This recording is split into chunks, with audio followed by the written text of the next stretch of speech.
সমস্ত রাজনৈতিক দলগুলোর সাথে আলাপ আলোচনা করে এই একটা জাতীয় ঐক্য সৃষ্টি করার ব্যাপারেও আমরা আহ্বান জানিয়েছি। আমরা সেই সঙ্গে আপনার এটাও বলেছি যে আমাদের নির্বাচন যেটা সবচেয়ে বেশি প্রয়োজন, সংস্কারগুলোকে আপনারা সম্পূর্ণ করে অবিলম্বে যত দ্রুত সম্ভব রোড ম্যাপ দেওয়ার কথা আমরা বলে এসেছি, যে একটা রোড ম্যাপ অত্যন্ত জরুরি। এই কথাগুলি আমরা তাদেরকে বলেছি এবং প্রধান উপদেষ্টা এবং তার সঙ্গে যারা উপদেষ্টা মন্ডলীর সদস্য ছিলেন তারা অত্যন্ত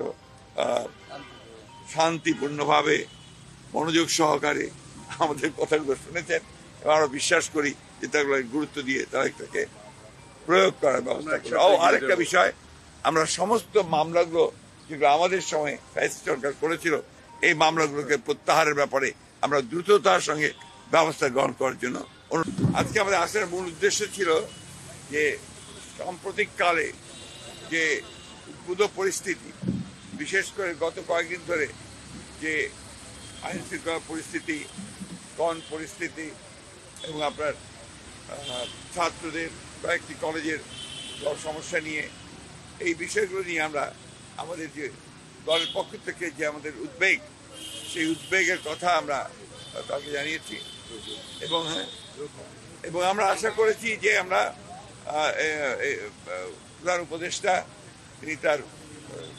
পরিষদ নিয়ে অতি দ্রুত এই বিষয়গুলোর শান্তিপূর্ণ সমাধানের ব্যবস্থা করবেন এবং দেশে যেন কোন রকম অবস্থার সৃষ্টি না হয় যে সমস্যার মধ্যে দিয়ে বিভাজন সৃষ্টি হবে। এখন যেটা সবচেয়ে বেশি প্রয়োজন আমরা বলে এসেছি এই মুহূর্তে, সেটা সবচেয়ে বড় প্রয়োজন হচ্ছে জাতীয় ঐক্য। আমাদের সামনে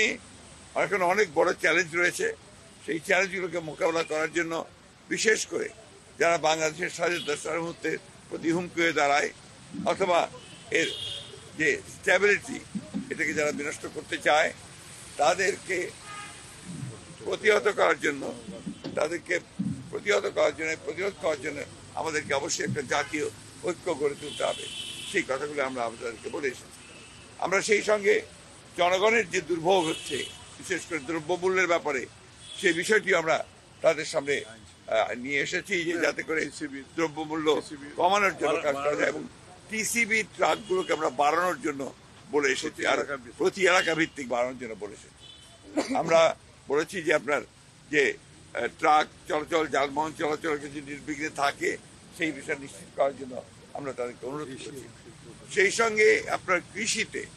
বিশেষ করে আপনার সার বিতরণের ক্ষেত্রে যে সমস্যাগুলো আছে সেই সমস্যাগুলো দূর করে এখনো আপনার সেই